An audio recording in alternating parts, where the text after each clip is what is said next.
What's up, everybody, and welcome to the Praise Podcast, where we bring the praise. My name is Eric, and I'm joined by, of course, the one and only Brooke Paninsky, and we are here for episode number 2 of the Praise Podcast, and we are super excited to be back with you after our first inaugural episode. If you didn't get to check out that episode, you should pause this right now. Hit the pause button, go back, find the first episode, which will be right above this one, and listen to that because it really gives our heart and our goals for what we want this podcast to be. And then you want to listen to all the episodes. You don't want to just start on episode 2 because only psychopaths do that. So just pause right now, go back, listen to the first episode, and then join us on this one, and you can jump right back in. But Brooke, how are you today? I'm doing well. I'm super excited about this episode. Can I tell them why? Yeah. You can tell them why. Okay. So this episode's really fun because we're going to be able to, throughout this season, in episodes to come, we are going to be able to have time to intentionally sit and talk to people who are on our praise team, that you guys get to see worship and who lead so well. And so I think it's super fun just to give them the chance to be known and for listeners to get to know them. So I think it's only appropriate if we start this episode, which what we're calling is What's Your Story? So what's your story, Eric? So we're going to be able to dive in and hear your testimony and your story and get to know you a little bit better as our creative arts pastor. Can't wait to be grilled. You're thrilled. By I can tell. Okay, so do you want to just jump in? Let's just do it. Okay, so I'm going to ask you a few questions that have nothing to do with what I actually really want to talk about first, just to kind of get warmed up. Okay. Does that sound all right? Yes, that's fine. Okay. You are in control. Yeah, I get to be the boss. That's perfect. Okay, so number 1, what is something that most people don't know about you? Oh. That's a big question for not a lot of time to think about. I know, it is, and I don't know. I'm one of those people, I feel like I'm a fairly open book, so I feel like there's a lot of things. But, I mean, my 10-minute, 10-second claim to fame, of course, was, the whole way back with the Eric Lyday on drugs thing. You need to tell that story. Yeah, so very quickly, basically, I used to get to go with John and play drums when he would go and tour and do all that stuff, and we were playing at the state fair here, and the local newspaper wrote an article about that, and then in there they were listing the bandmate names and then the instrument they played. Well, when they got to my name, it said Eric Lyday on drugs. Obviously it should have said drums, so the G and the M made a big difference there. Of course, that came out, and I thought it was hysterical just because so funny. What a funny. And then the next day they print the whole retraction thing, we regret that we made this mistake, blah blah blah. So I actually took that and I cut that out, and at that time I was a big Tonight Show fan. Jay Leno, I watched that all the time, and he used to do this segment called Headlines, where he would basically read newspaper screw-ups. And so I was like, this would be perfect. So I sent it in, and then several months later, John actually called me. He's like, hey, I'm pretty sure that we were just our names were just on Leno. And I was like, what? And so this was really before it was super easy to find stuff on you you had to really do some digging. It wasn't on demand and all this stuff. And sure enough, we found it. And then so it was on Leno, and then it's on the Ellen Show. It's been on it's been in Reader's Digest. It's been in BuzzFeed. All these places have picked it up, and once a year I will get a random message from somebody that's do you know that this is out there? Did you see this? And so it pops up for 10 years now. It's just been every year it up. makes an appearance. So I think it's a lot of people know about that, but I guess maybe some people might don't, not. so I think that's worth knowing about you. That's funny. Okay, second question. What is your favorite song to lead? And then I'm going to ask you, what's your least favorite song to lead? So what's your go-to song to pick for a set list for the weekend that oh yeah, this is my fave. We got to do it. I think if I was going to have, if I could only do one song for the rest of my life, and probably people that go to church, they'd be like, oh yeah, we know what this song is because he does it all the time. I don't know what you're about to say. Well, I would probably pick, and this might be a surprise to you, but I would probably pick Good Grace by Hillsong. Oh, okay. Well, it's not a surprise, but okay. That could. It's just the lyrics of that song. It's just such a well-written song, and the lyrics just always hit home. It has woes in it, which woes are great. All great worship songs have big woe gets moments. The congregation involved, and then just the bridge, all of it. It's just a great. It's a great song. So I would pick that one. That's good. So, but I really want to know what your least favorite song is. So like one that you're like, that's never going to show up on a set list for me. My least favorite song of all time, and it has been for a long time. This has been my least favorite song. It is "I Am a Friend of God." Oh my gosh. I despise that song. I can't imagine how many people you're offending right now by sharing that. I don't even care. It's a terrible song. It's the cheesiest, corniest lyrics. It's a bad song. Okay, so we know to not expect that. Yeah, I mean, you can request that you can put that on a prayer card all you want. It ain't showing up. That is so funny. Oh my gosh. Okay, so question number 3. This is a good question. I think this is a question I'm going to ask everybody, because I think this is really cool. Question number 3, what's one goal, dream, or thing? One goal, dream, or thing that you want to accomplish or experience in your life that you haven't gotten to yet? That I haven't gotten to. Well, of course, I feel like, I would be like a terrible husband and father if I didn't say, like, of course, getting married has been great and I have a great wife. And then, of course, being a dad to Blakely and Bo, definitely checked off, boxes there. So, but I don't know, like as Brooke and I will talk about a lot, it's like we're both 7s on the Enneagram. So like I have my brain is basically just constant dreams, goals. And like, I just like, that's all it is. So I've had plenty of, I have a notebook full of just you would have a notebook. Yeah, you love notebooks. I do. I have a notebook full of dreams. I have a notebook full of dreams and goals and things that I know that, but I would say if I had to do if there's one thing that I think it's like actually, like attainable, something that I can see down the road, I would love, food is an important part of my life. I love food. And I would love to, I've always enjoyed being a part of the food ministries at Central. I would love to somehow have some type of, like a food truck that, like that's I could use idea. As not like to go, I mean, not sure to, go sell food, whatever, but more of like, I would love to have like a food truck ministry that I could just drive this truck. I could cook for people, give them free food, and, be able to take it anywhere. Well, and you and Adrian both will have like the best things for dinner. I mean, like she sent me a Snapchat the other day and she was making like Philly cheese. What is it? Yeah, yes. Philly cheesesteak. Yes, I've never had one. Yeah, we tried it. That was our first round of it looked homemade. Good. We don't, as you know, I mean, we're busy. Yeah. When you have young kids. And that's the thing, you're busy and yet you both still cook. Well, and we don't do it all that often. We just post about it when we do. No, so, then it tricked me. Yeah. But so I mean, we don't cook near as often as we'd like to. During the summer, because Adrian's off, we will cook a lot more than we do because I love to grill. Yeah. Well, you guys had us for dinner a while back, and I was just like, you literally have 2 kids running around. Our 3 kids are running around, and there you both are, just in the kitchen. You're grilling. Adrian's doing whatever, and Hayden are like, oh, we're ready to eat. Yeah. Anyways, I love that. That's so that would be that's very suiting. Yeah, that would be a goal and a dream. Yeah. Okay. Well, now this is the best question. That's a great question, but this is what it's all about. So, Eric Lyday, what's your story? Oh, okay. So I've been thinking about like how am I supposed to even like go through this? How do I even start? And so, I think go back for those of you. I'll just start very beginning. I was born in 1990, so I'm 31 years old. February 6th. It was a cold, gloomy day, probably snowing. I have no idea, but it was February 6th, so it's always cold and gloomy on February 6th. But yeah, so I was born in 1990. I'm 31 years old, and I'm an only child. And so grew up, I always say my parents got it right the first time. So they didn't, I was either so bad that they didn't want to have anymore, or I was so great. They were like, the next kid can't top this. I choose to think let's do the second one. Yeah, for sure. We'll ask Larry. Yeah. He'll tell you, I'm sure. But yeah, so I was an only child and grew up and, lived a fairly normal, childhood growing up. Was into sports and all things that boys do.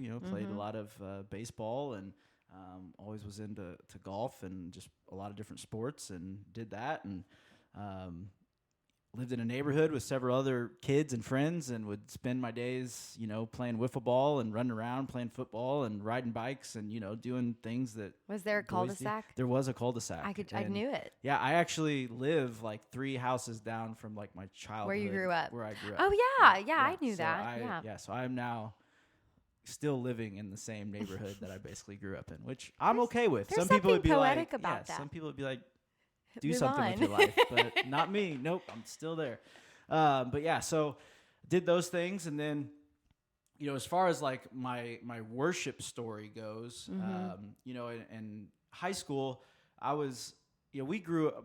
My parents weren't. I would say we were a church going family, but we were probably like the majority. Like it wasn't like we are getting up, we are going to church today, like for sure. You know what I mean? Like my dad owns his own business. He would work 6 days a week. Sundays were his like one day off. And so we went to church, but it wasn't like, you know, a constant thing. So, I mean, I don't say like I didn't grow up in church, but I mean, it was always kind of a part. My parents weren't against it by any means, but it just, the way the schedules worked and things, it wasn't a constant priority. And so, but I had some friends, you know, in middle school that invited me to Central. Central did, you know, a lot of student stuff, has for a long time, and they invited me to come, and they used to do like a Wednesday night meal, and then you would break off into groups. So adults would go do their group, and then kids would go do their thing. So they're like, hey, you want to come with me? They're making like hot dogs and macaroni and cheese. It's like, I like that. Yeah, sure, I'll come with you. And so started coming to Central in like 6th grade, and at that time, you know, there was like 10 or 12 kids, and which is crazy to think how big it is now. I mean, it really, I mean, we met in what we now call the dungeon, in like this back room, and it was high school, middle school together, and there was like 12 of us. Wow. And so started attending Central that way, and then kind of grew up through that. I actually, Trevor Isle, who is the, you know, high school pastor, so him and I in 8th grade, he's 3 years older than me, but we started doing skits and drama stuff. And so I was like I was on the skit team. The drama That is team. so fun. Yeah. I did not know that about you guys. Yeah, Trevor and I did. We were like the skit guys, and we would do do skits good. and fusion. Or well, I don't remember what it was called now, but in the high school service or middle school service, we would do skits and stuff. And so I started getting involved that way and doing things like that. And then I've always loved music, and I always listened to a lot of music, and so music had always been a part of my life, but I never really played it or done anything other than just be an avid music listener. And you know, you go through high school, and you know, priorities change, and friend groups change, and you know, things in your life change. And so, you know, there was a season where I definitely was not nearly. I kind of began to separate myself from church. Really, honestly, I don't know why. I think sometimes I think in high school, especially, you just want to be mad about something, even though like there's nothing really to be mad about. Doing to an 8. Yeah, like you're just like I'm mad, and I don't know why, but I'm mad. And so like I kind of went through a season where I was just, I don't know, it was just I just didn't want to be involved. I didn't want to be around those people. And, you know, there was some, I wouldn't say like church hurt, but just some things that I was like, you know, that had my feelings hurt in a few different ways. And, you know, looking back, I'm like, wow, that was such a small little thing. But, you know, at the time, you're a high schooler, every little thing is so magnified. Oh, yeah, you know? for sure. Yeah. And so I kind of separated. We had a youth pastor change. So our youth pastor moved to go take a job out in California, and a new youth pastor came.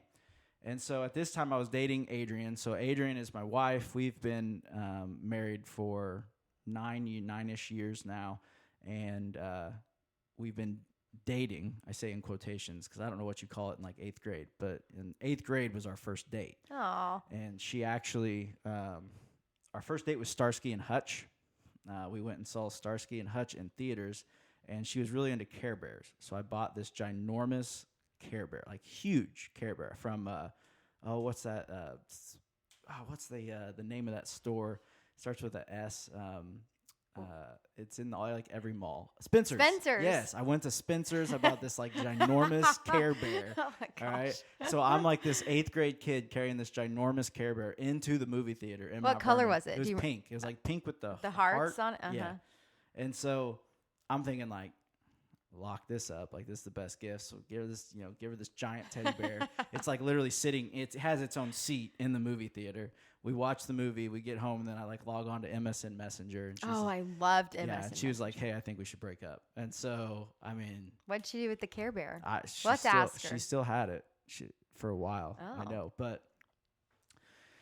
Long story short, she came crawling back. Oh, and, did she? Yeah. Oh, okay. And then, so, we in high school, we picked back up. But, so she did dump me, but then it all worked out in the end. So we've dated for a long time. But anyway, she got me kind of coming back to church, like most things in high school as well. If you're a boy, you typically start showing up to church because of a girl. And so she was like, "Hey, we're going on this trip called CIY. Like, I'd been before. She's like, you really need to come." So she would tell you need Jesus. Yeah. And at that time coming. I did. And she was like, you need to come to this. So I went, and we actually for that trip, we didn't have a youth pastor because ours had just left. They hadn't hired anybody What yet. year was this in school for you? This would have been my junior year. Okay, so going into senior year. This would have been going into my senior year. Okay. And so I go on CIY. All's great. I'm starting to be around more. And then it's time to go on mission trip. We used to always take a trip out east. With work camp and we would go out east. Well, they had hired this guy named Jeremy Redmond, and you heard his name a lot on the last pod. But they are we about to talk about him again? I know we love him. I so texted much. him too. I said, "Man, the first few episodes. Your name's. You might as well just come join us." Yeah, we need to have a guest star. Yeah, but that's so funny. So they hire him, and at this time, I mean, I was a pretty typical. Like I was a high school boy that was, I was into the wrong scene. I was hanging out with the wrong people. I wasn't doing the right things, and that was very much like my persona in high school, and I liked it, and I was owning that. Mm-hmm. And so this Jeremy guy's coming in. I'm like, I don't really, he's got long curly hair, and he's kind of like hippie looking kind of guy, and I'm like, oh my gosh, But it's funny how God works, and so I go on this trip, and this is like really my first trip back. We go on this work, and literally Jeremy's been on the job like a week. Wow. He's been on the job for a week. They ship him out. So he doesn't really know any of us. We don't know him. And they just send us with this guy out to Northeast. And he ends up being my crew leader. So they break us up. We're with like different churches, different people. And randomly, just clear blue, like Jeremy ends up being my crew leader for that week. So we get to start getting to know each other, talking.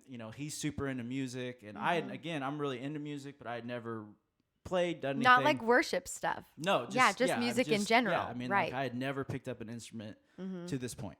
And so he was, talking, and he was like, he was a band director before he got hired here. So he was like super, focused on, he's like, man, he was telling me all this stuff he wants to do with, music ministry and the high school and all this stuff. I'm like, oh, this guy seems pretty cool. Mm-hmm. Like, I mean, that's I can cool. get behind that. I don't do it. And I told him, I was like, well, I just really like music. I don't play anything, whatever. And so we go through this week, and I mean, we really hit it off this week. Like, I mean, clear bonding moment. And the moment that I knew that like this guy's legit is they used to always come to our work site and film, like they would ask you silly questions and, whatever, film you working. And so we're sitting there in this group pic, and they have a window unit air conditioner. All right. And we're and Jeremy's sitting underneath this window unit air conditioner, and he stands up, and I mean, just cracks his head on this window. I mean, like hard. Like I thought like, oh, he has to be cut. Like, I mean, like hard. And I mean, I could see it as like he wanted to cuss so bad. No. You know what I mean? Like he wanted to, and if Jeremy listens to this, he will probably remember this exact moment because I know he said like it was like my first week on the job, and I'm trying not to, but I mean like he hit it hard. And then I saw him like, and I could just see in his mind, I could picture the words that he was saying in his mind. And I was like, all right, this guy's cool. I'm cool with this guy. Like he wants to lose his mind right now, but he's not. And I can get behind that. So we get back, and Jeremy starts doing a lot of things, and I start getting back more involved, and he's like, man, we really need a drummer. We don't have a drummer. I was like, I kind of think like maybe I could do that. Like, I don't know why, but I think I could play the drums. So he's like, well, let's give it a shot. And so literally just throws me in the fire and pick up drum set. I've never actually sat behind a drum set in my life. And I just start playing the drums. And sure enough, I can do it.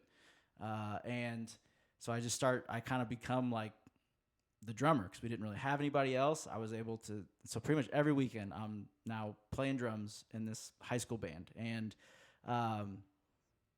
it was really fun and I loved it. Yeah. And so I start playing drums a ton, and I start growing in that. I find out that I'm actually not half bad at it, and I start I'm playing every week and getting in it. And Jeremy has such a knowledge base and a heart for worship. So this whole time, like, he's just teaching me, instrumentally I'm learning, but like he's teaching me about what it means to like lead worship. You know what I mean? Because there's a difference. Anybody can play an instrument, anybody can sing, but that's all great and fine, but there's a completely different element to leading worship. Yeah. And so, all along while I'm learning the actual playing part, he's teaching me what it means to actually lead worship, what that actually looks like. So that's your first encounter with worship and worship leading was drumming with Jeremy. So, not being out front, I never picked up a guitar or anything. Definitely didn't sing, that's for sure. God is so funny. Yeah, and so that grows, and so I play drums through a ton with them, and I love it. And like I said, I get halfway decent at it, and I get involved that way. And then I graduate high school, and John had just started actually leading worship. So our old creative arts pastor had taken a different job, and so John had just kind of been hired. He'd been here for a little bit, and he was going to step into that worship leading role. So he was going and doing a camp in Oklahoma. He was going to go lead worship for this camp in Oklahoma through some connections with Shane Allen and some different people. And so he was talking to Jeremy, because Jeremy he's like, hey, why don't you come with me? And he's like, we need a drummer to bring. Do you know anybody that could come with us to play drums? And Jeremy was like, well, I'll get Eric. Like, Eric he's young. He can take a week off, go. So I was actually I remember I was in class, and Jeremy texted me. He's like, hey, do you want to go to Oklahoma, play drums at this camp for a week? And I was like, absolutely. Like, when do we leave? He goes, like, this afternoon. So I like literally just got up out of class. Were you in college at this point? Yes, I was in college. Yeah, I was going to which one at that point? Well, yeah, I was just saying. I would have been at Wren Lake at this time. Okay. So I was. We'll get to that later. Yeah, would have been at Wren Lake, and so I do this week-long deal with John, playing drums in Oklahoma, and it's a blast. I get to know John, all the other guys, and then next thing you know, like, John and kind of Central Worship, they write an album, and then he starts doing some stuff with this album, and he's like, John texts me like, hey, we're gonna go do this thing in Missouri. Do you want to come play drums? Well, yeah, sure. And so it just kind of started. And the next thing you know, like, he starts doing more and more and more of this, and we kind of have formed this group that kind of goes and does this. And so next thing you know, like, now I'm like traveling around with John. I'm playing drums. We're getting drums. Drums. Yeah, and it's a ton of fun. Yeah. And again, like, John, such a gifted worship leader. And so, like, again, this whole time, like, the drummer's perspective is really, it's a different one than I feel like any other, because, as the drummer, you really are like setting the tone for everything that's happening. And so, like, it is imperative, like, a great worship drummer, sure, you want to be able to play, do all the fills, that's fine and dandy. But like, a great worship drummer really is about like feeling out where your worship leader wants to go. Yes, because that's what sure. It's like, that's what your job is to match the tone and the feel and the tempo, all that stuff of where your worship leader wants to go. So, I mean, through that, I'm just constantly, my eyes are pretty much always fixed right on John, because like, that's my deal. Because if John starts tapping his foot a certain way, or he moves his arm a certain way, that means he wants, I need to be ready following this. I need to be doing this. And so through that, like, just by watching him from behind, I mean, I'm learning and I'm listening and I'm seeing all these things of, what a talented and gifted worship leader does, and how they operate and how they lead people and how they draw people in and format a set, and all these things. And so I played with John for a while. We got an opportunity to go to Brazil and do like a 2-week deal, like traveling through Brazil and playing. And that was a really formative trip for me, just to see to realize, to lead people in worship where they didn't even really speak our language, but like as soon as the music started and like the worship started, it was like we just all spoke the same language. Yeah, I think that's so powerful. Well, and that's just like side note too, like, which I don't know if it's now the best time to say this or not, but learning new songs or worshiping to songs you're unfamiliar with. And I think that's a beautiful picture of it's just about, opportunity to have music in the room while you express your love for the Lord. Mm-hmm. And so, you to be in Brazil with John and the crew and experiencing that, I think is super fun. And that's a powerful testament of just like the Holy Spirit and the unity that's found in him through worship. Yeah. I mean, we did a lot of like church deals while we were there, but then we got to do this like conference. It was like a 2 or 3 day conference that they were doing. It was a pretty big. Right. Because did people know necessarily the songs that John was doing? No, I mean, they didn't. Yeah. They didn't really know, but we got to do, like I said, this 2 or 3, and there were a lot of different bands playing at this, but like every night we were kind of like the night band. Of course, just being Americans in that country was like they just assumed, I mean, like we could have told them we were, like Coldplay or U2, and they would have just been like, yes, that's them. Sign this. You know what I mean? Like they were like, just to see Americans was like a huge deal. Aww. And so I always say it's like the only time in my life I ever felt like what I imagine it actually feels like to be famous or be like a rock stars. Is this what Cody Carnes feels like? Yeah, I mean, it's like, because I mean, you would go to this place and they'd be like, oh my gosh, like you don't even know who I am, but you're excited to see me. Oh, how kind. But I'll never forget. It was like the last night we were there, and we had been doing this song that John had wrote called "That the World May Know," and of course, like we had talked about, like any great worship song, there's woes. Okay? Yes. So we weren't even planning on doing this song, and before we even started, so like because they knew that we were going to be there that night. Before we even started, and we're talking, this is probably, I mean, it's not ginormous, but there's probably 2,000-3,000 people. Like, I mean, it's a fairly large conference.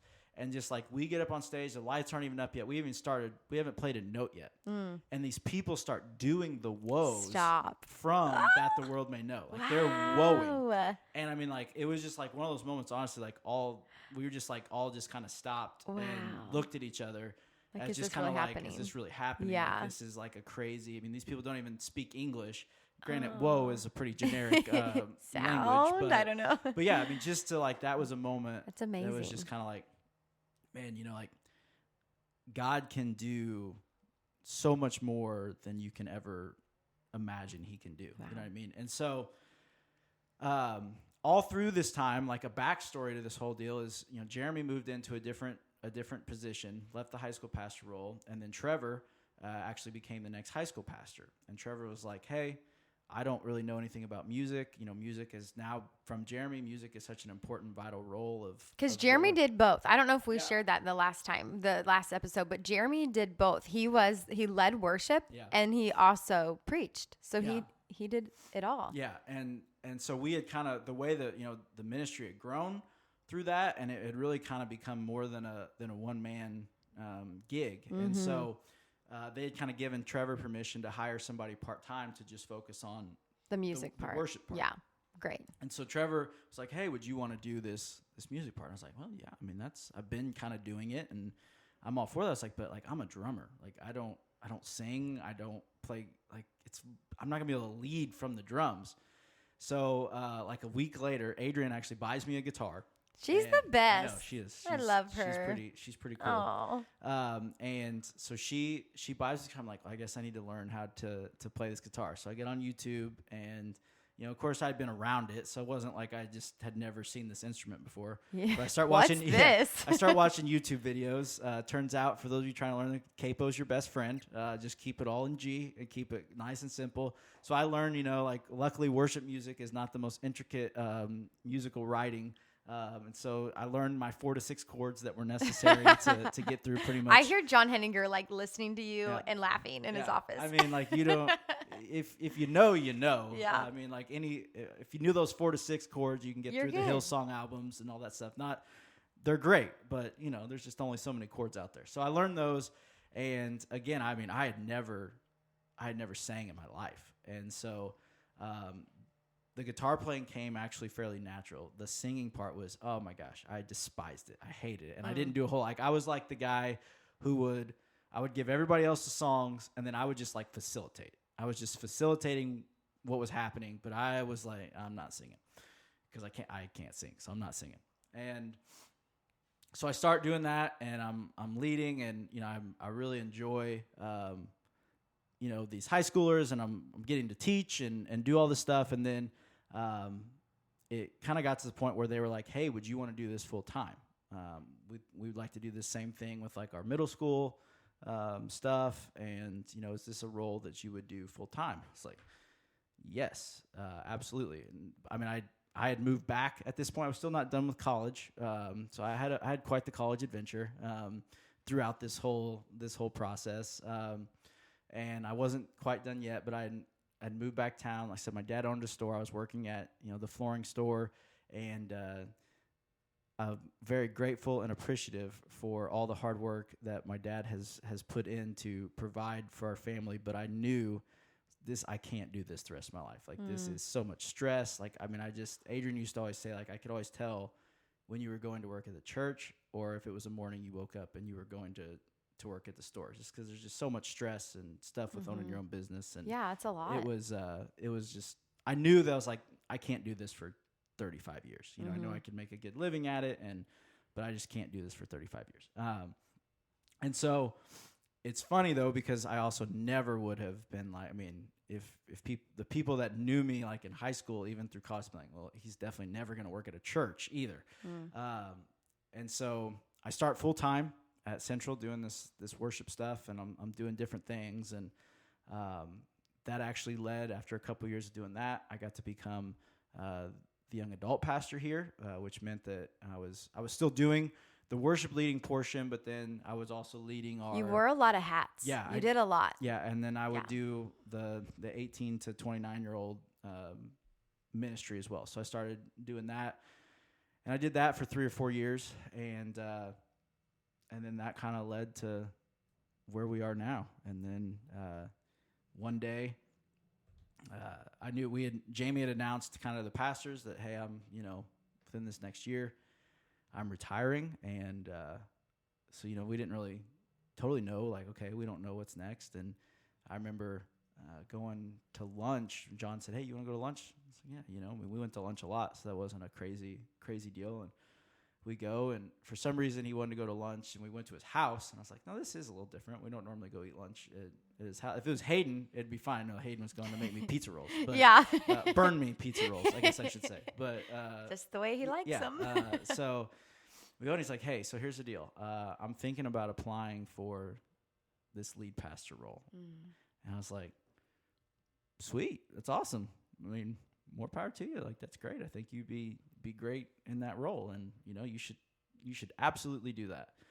And he goes, but the only way I can imagine myself doing it is if you agree to be the creative arts pastor. I was like, well, then you better like being the creative arts pastor, because there's not a chance. Not happening. You are nuts.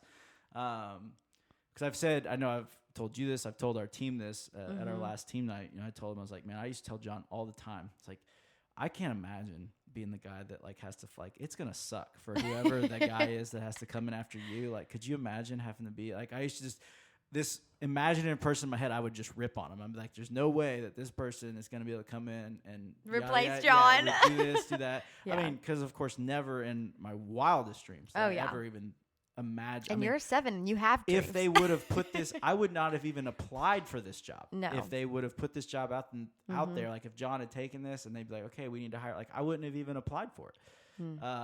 And so, John and I talked several more times after that, and he's like, this is where this is your next step. And I told him he was crazy several times, and finally just kind of came to grips with the fact that this is, because the constant theme through my life has been, regardless of how far away I have tried to go and get and run, God, for whatever reason, has stuck with me and has chased me down more, and sometimes drug me kicking and screaming, but as Jeremy said, like, kind of smacked me in the face and said, like, you need to shut up, you need to listen, and I'm trying to give you like a better future, and I'm trying to put you on the path that you're supposed to go. So will you just knock it off and will you just, do what I'm trying to lead you to do? Yeah. And as I've gotten older, I now am better. I'm still not great at it, but I've become better at recognizing that. And, I just knew, as we've talked several times, like after John said that, of course, I got like that pit in my stomach. Yes. And then after that, it was like, all right, like, but then all of a sudden, just kind of like that crazy, overwhelming peace came over. I was like, it's going to work out. It's going to be fine, because I know for a fact that I would never have been offered this. I would never be put in this position if this isn't what God wanted, because it makes zero sense. My whole there is just so much I could say about this. Yeah. Which we'll save it for next time. But well, first I want to just clarify for the listeners your timeline of your story from the moment you begin to see with Jeremy, your first time on the drums, you're seeing Jeremy model and lead worship, and you're being exposed to that for the first time. What year was that? That would have been like 2007. Yeah. So 2007 is your first encounter with worship, essentially. And, now it's 2021 and it's been a journey. So this isn't just something that you've walked with the Lord for just a couple of years. This isn't just something that happened and then it's the season of life or a next chapter. This is years worth. This is your upbringing. You were growing up in your faith and in worship ministry, and God was still so evident in all the details, because when we have this time, God's so patient. To take you from 2007 to 2021 and really just, you can look back and see.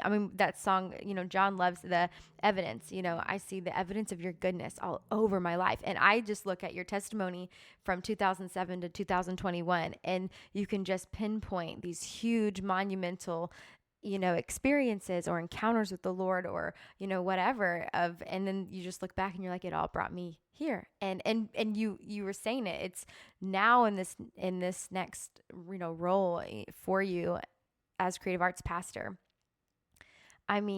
It was a calling, because you, in your own ability, or if you had a say so in the matter, you would have never have. And I'll talk about that, later too, because I'm the same way. And I am just so thankful for you, because you get it. Like, you get that side of things. This is just completely, honestly, the Lord's work. And I think it's also what brings the peace and what makes it so easy to trust this transition that our church is in and the season God has our church in, because He is literally the one. God is literally the one who is moving these pieces and placing certain people. And it's not just a quick decision. God had spent years doing molding for these certain things to work out the way they're working out, to now kind of be what is Central Christian Church and the staff here, So I'm so excited to see where it goes. And I'm so excited to, in even just a year from now, look back at, what God has done and how much you've grown. It's so cool to look back, now, like we're starting, but just to look where He's brought you and how you got here, and just to hear your story is just super cool. It's crazy. And I think it really is, my story, looking back at it, is a testament to the concept. Like, I feel like people say this, like it's a nice wall saying, or, tattoo or whatever, like, oh, God will equip you, or like, yes. God will, He will not put you in a situation that, that like He will give you the tools you need. And that sometimes feels like a really cliche thing to say. Until you've lived it. Until like I start to, until I do something like this, and you really start to walk through how you got to where you're at, and you really start to think about all the details. It's like I went from, never really even sitting down at a drum set to like just doing it one day and just being able to do it, and not that like it was like obviously there was ability there, but like God equipped me to do that. And then, an opportunity comes along to do this high school thing. again, I'm like, oh, I don't know how to play the guitar. I don't sing.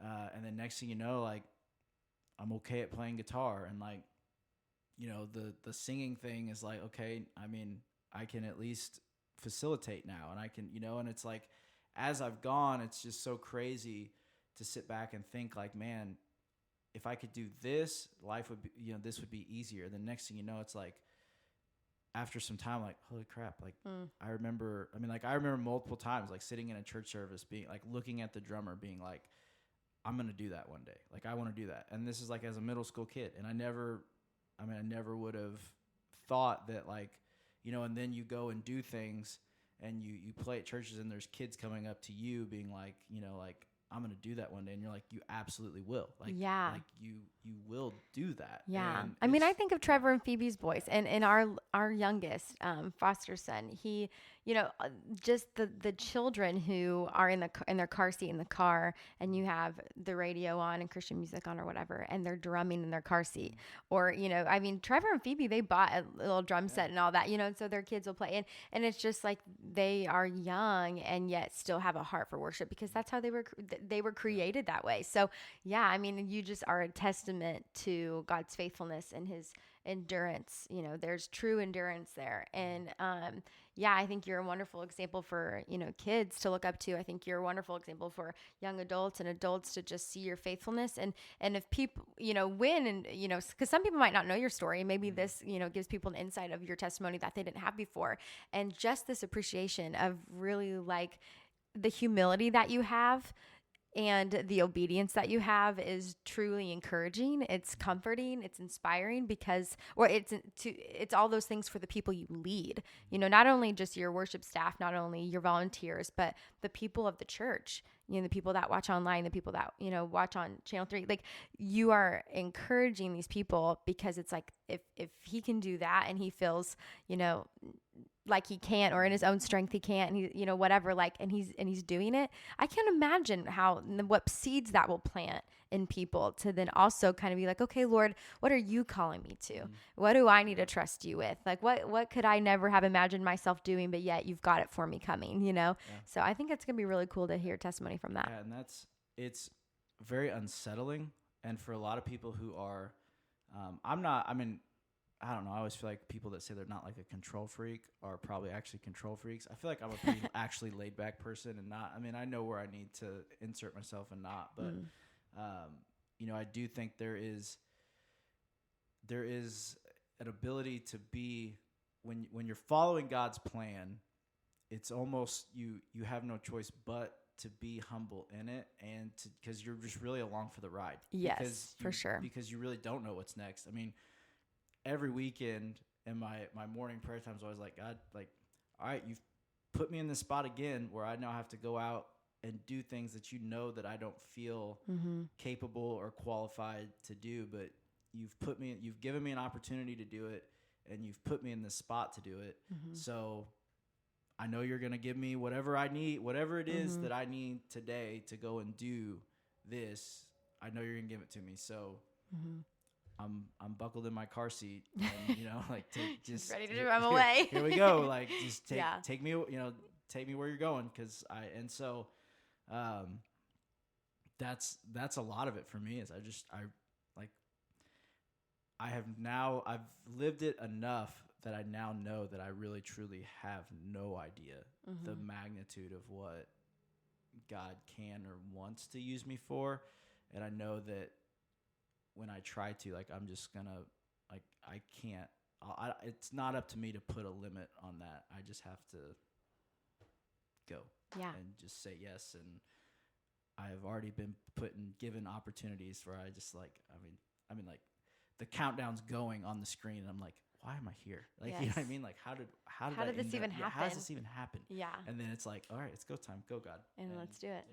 Yeah. Well, before you sign us off, I'm going to pray, and for you and our listeners and all the things, But yeah, is there anything else that you wanted to add that we didn't get to that you feel like no, our I feel listeners? like I talked for a really long time. You which, did, you know, but I loved it. I know, which I don't like doing. But No, but I'm glad you did because it probably will never happen again. So I'm just not. taking I in hope every not. minute. Can't wait to grill you. Next Yeah, I'm sure you're excited about that. Okay, well, I'll go ahead and pray and then you can sign us off. So, Lord, thank you so much for who you are. Thank you for all that you're doing in Eric's life. Thank you for what you're doing at Central Christian Church and for those watching and a part of the body. God, thank you for your faithfulness and thank you for the ways that you always seek us out and that you never give up on us and you're so patient. You want good for your children, God, and you see to it that we get to experience that if we're willing to accept the call that you've given us over our lives. God, I pray that you send a blessing, many blessings to our listeners, show up in their lives in many ways, God, and just plant the seeds and give them the boldness to be obedient in the things that just don't always make sense or in ways or seasons or situations that they don't always feel equipped for, God. But may they have the faith to know that you do the equipping. God, we just thank you. We are so humbled to be your vessels, Jesus, and we just pray these things in your name. Amen. Amen. Well, we appreciate you all listening. Again, if you have not gone back and listened to episode 1, we would love for you to do that. You can also hit the subscribe button or the follow button because that's a key thing because then every week, every other week when we release a new episode, you'll just automatically get a notification for that updated and it'll just load right into your library so you don't have to search or do a thing. So be sure to hit that follow button and that subscribe button so that you can get all of this free content coming right to your phone or however you listen. Brooke, you did a great job being the interviewer. Thank you. It's the first time I've ever gotten to do it. I was thrilled. Well, you did a great job. Thank you. For Brooke, for Eric, we appreciate you listening, and remember, in every day and in every way, let's bring the praise.